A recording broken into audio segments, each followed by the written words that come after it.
तो गाइस आज की इस वीडियो में बात करने वाले हैं हम Indian navy MR SSR double A air force Y group GK के बारे में, जिसमें आज का हमारा टॉपिक है वायुमंडल। तो चलिए वीडियो को स्टार्ट करते हैं। वायुमंडल में जल वाष्प लगभग 4% पाई जाती है, परंतु मौसम की क्रियाओं के लिए यह अत्यंत महत्वपूर्ण है। धूल के कण सूर्य से आने वाली किरणों के प्रतिकिरण का कार्य भी करते हैं, जिसके कारण आकाश का रंग नीला दिखाई देता है। वायुमंडल का औसत तापमान 280 केल्विन होता है और ओजोन वायुमंडल में बहुत कम मात्रा में पाई जाती है, किंतु सूर्य की पराबैंगनी किरणें अल्ट्रावायलेट किरणें जिन्हें बोलते हैं, उनको अवशोषित करने के लिए महत्वपूर्ण है।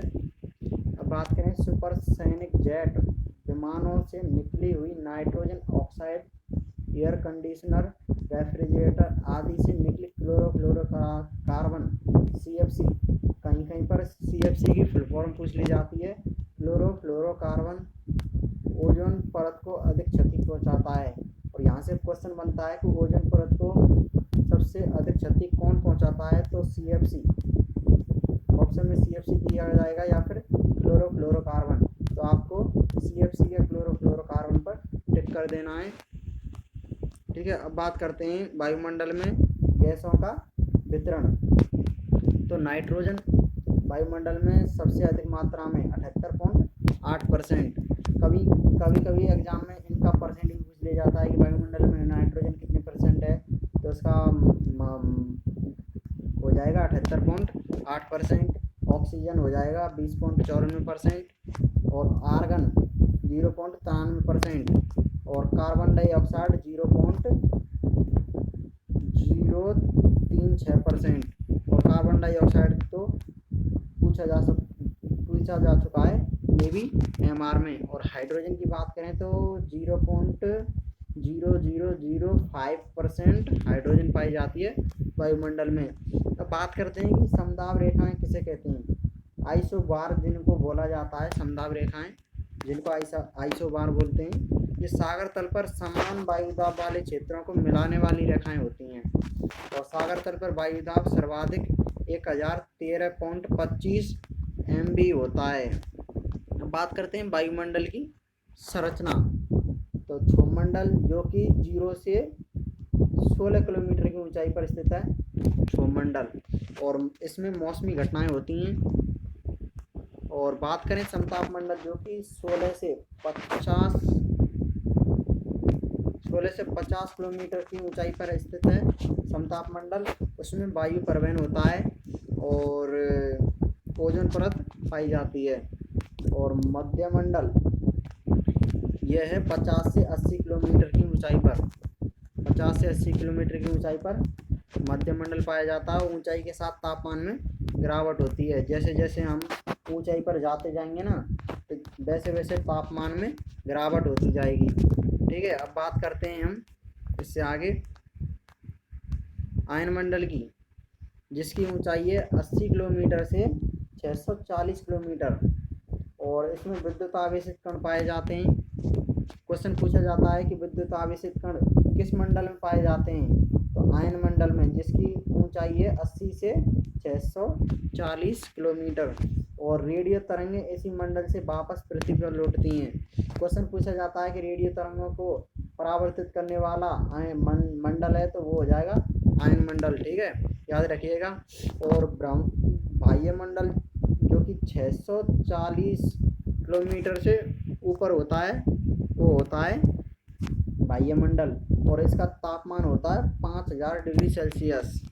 अब बात करें स्थायी हवाओं की, तो हवाओं की दिशा पृथ्वी के घूर्णन के कारण उत्पन्न कोरियोलिस बल से निर्धारित होती है। क्वेश्चन बन सकता है कि पृथ्वी के घूर्णन के कारण उत्पन्न कौन सा बल होता है, तो कोरियोलिस बल होता है पृथ्वी घूर्णन के कारण। और हवाओं की दिशा किस बल के कारण परिवर्तित होती है या निर्धारित होती है, तो कोरियोलिस बल।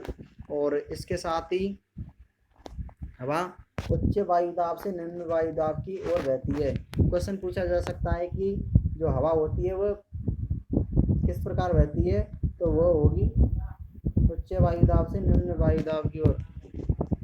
स्थायी पवनें। अब बात करते हैं स्थायी पवनें निम्नलिखित 3 प्रकार की होती हैं। कौन कौन सी? वाणिज्यिक पवनें, पछुआ पवनें और ध्रुवीय पवनें। सबसे पहले बात करते हैं वाणिज्य पवनों की। तो 30 डिग्री अक्षांशों से विषुवतरेखीय निम्न अक्षांशों की ओर स्थायी रूप से चलती हैं। जो वाणिज्यिक पवनें होती हैं वो 30 डिग्री अक्षांशों से विषुवतरेखीय निम्न अक्षांशों की ओर स्थायी रूप से चलती हैं। अब बात करते हैं पछुआ पवनें। उपोष्ण उच्च वायुदाब से उपद्रवीय निम्न वायुदाब कटिबंध की ओर वर्ष भर बहती हैं पछुआ पवनें।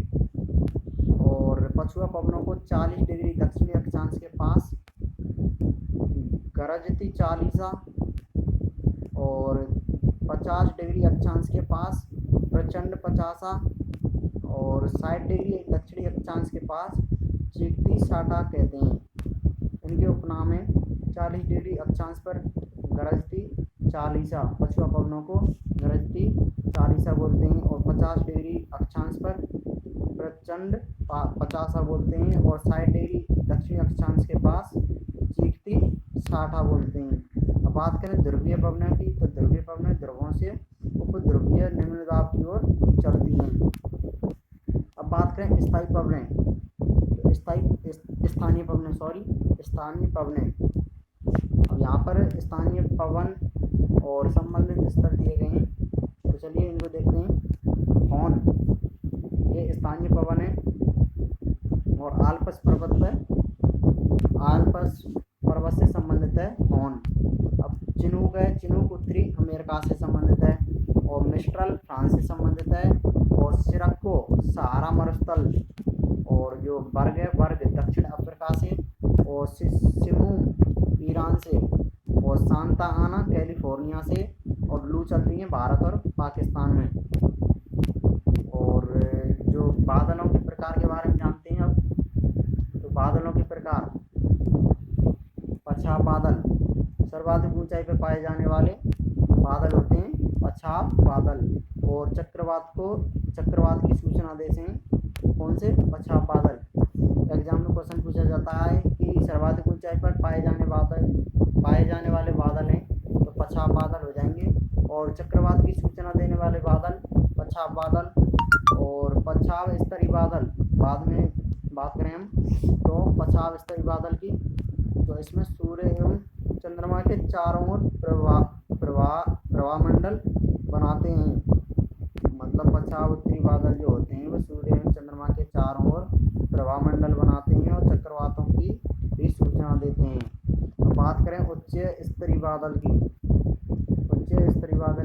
तो विस्तृत एवं लगातार वर्षा करते हैं उच्च स्तरीय बादल। अब बात करते हैं वर्षा स्तरीय बादल, तो काले रंग के होते हैं और अधिक वर्षा करते हैं वर्षा स्तरीय बादल स्तरीय। अब बात करें कपासी बादल, तो ये गोभी के फूल के समान आकार, प्राय मौसम साफ रहता है तब ये कपासी बादल दिखाई देते हैं। आप सभी ने देखा होगा कि आसमान में कभी कभी बहुत ही ऐसे गोभी के फूल के समान आकार के बादल दिखाई देते हैं। कब दिखाई देते हैं वे? जब मौसम साफ होता है बिल्कुल, तो वे कपासी बादल कहलाते हैं। अब बात करें कपासी वर्षा बादल, अत्यंत विस्तृत एवं घने होते हैं, पर्वत सदृश आकार का होता है और ओला तड़ित झंझा के साथ मूसलाधार बारिश करते हैं।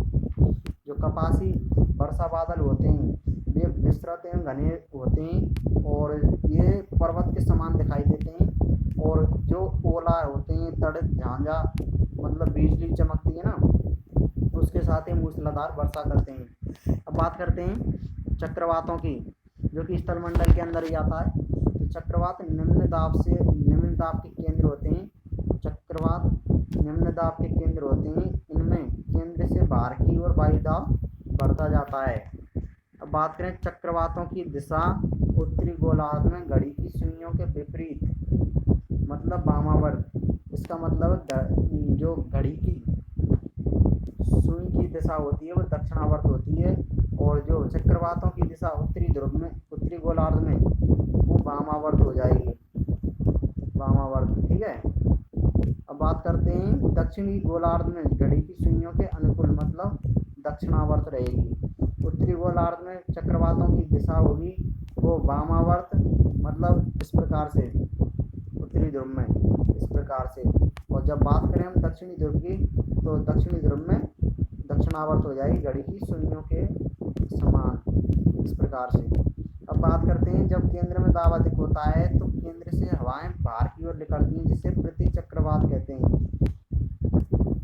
जब केंद्र में दाब अधिक हो जाता है तो केंद्र से हवाएं बाहर की ओर निकलती हैं, जिसे प्रति चक्रवात कहते हैं। अब बात करें भूमध्य रेखा के आसपास अल्प दाब का क्षेत्र क्या कहलाता है?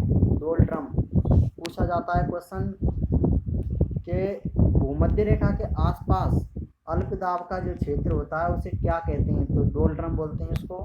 और टॉर्नेडो एक अति निम्न दाब केंद्र से उत्पन्न चक्रवात है। क्वेश्चन दिया जाएगा आपको, इस प्रकार के कई नाम दे दिए जाएंगे, तो आपको पूछा जाएगा कि जो टॉर्नेडो है वो क्या है, चक्रवात है या फिर और कुछ है? तो टॉर्नेडो हो जाएगा चक्रवात। और ये चक्रवात जो है एक अति निम्न दाब केंद्र से उत्पन्न चक्रवात है। इसकी उत्पत्ति मुख्य रूप से संयुक्त राज्य अमेरिका में होती है। जब टॉर्नेडो की उत्पत्ति सागर में होती है तो उसे जल स्तंभ कहते हैं, वाटर स्पाउट। जब टॉर्नेडो की उत्पत्ति सागर में होती है तो उसे जल स्तंभ कहते हैं, वाटर स्पाउट। अब बात करते हैं उष्णकटिबंधीय चक्रवात। मुख्यतः दोनों गोलार्धों में 8 डिग्री से 24 डिग्री अक्षांशों के बीच उत्पन्न होते हैं। जो उष्णकटिबंधीय चक्रवात होते हैं वो मुख्यतः दोनों गोलार्धों, उत्तरी गोलार्ध एवं दक्षिणी गोलार्ध में 8 डिग्री से 24 डिग्री अक्षांशों के बीच उत्पन्न होते हैं। अब बात करें टी मापक पर चक्रवातों की शक्ति का मापन किया जाता है। चक्रवातों की शक्ति का मापन किससे किया जाता है? क्वेश्चन बनता है, तो टी मापक हो जाएगा। और बात करें विषुवत रेखा पर कोरियोलिस बल के कारण उसमें चक्रवात उत्पन्न नहीं होते हैं। जो विषुवत रेखा होती है उस पर कोरियोलिस बल के कारण उसमें चक्रवात उत्पन्न नहीं होते हैं। क्वेश्चन ऐसे पूछा जा सकता है कि उसमें चक्रवात उत्पन्न नहीं होते हैं कोरियोलिस बल के कारण। और कोरियोलिस बल विषुवत रेखा पर होता है, कोरियोलिस बल, और जिसके कारण ही उसमें चक्रवात उत्पन्न नहीं होते हैं। अब बात करते हैं प्रमुख स्थानीय चक्रवातों की।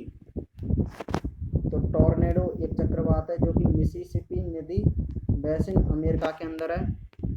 और टाइफून जो चक्रवात है वो चीन, जापान और फिलीपींस में। और जो बिलीबिली है उत्तरी पश्चिमी ऑस्ट्रेलिया में।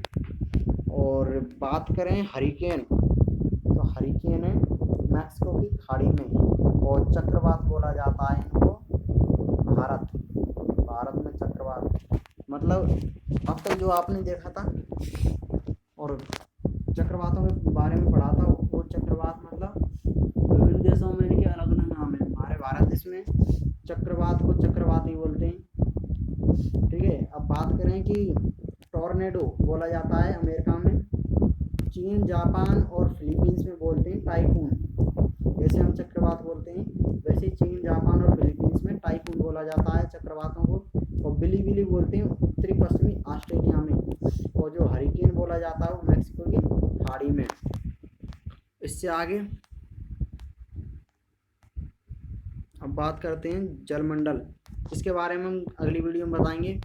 तो फ्रेंड्स इस वीडियो को लाइक कीजिए, कमेंट कीजिए और इसके साथ ही चैनल को सब्सक्राइब कर लीजिए, क्योंकि इससे आगे आपको बहुत सारी वीडियो मिलेंगी और जो मोस्ट इम्पॉर्टेंट हैं एग्ज़ाम के लिए, ठीक है। इसलिए चैनल को सब्सक्राइब कर लीजिए और मिलते हैं अगली वीडियो में। धन्यवाद।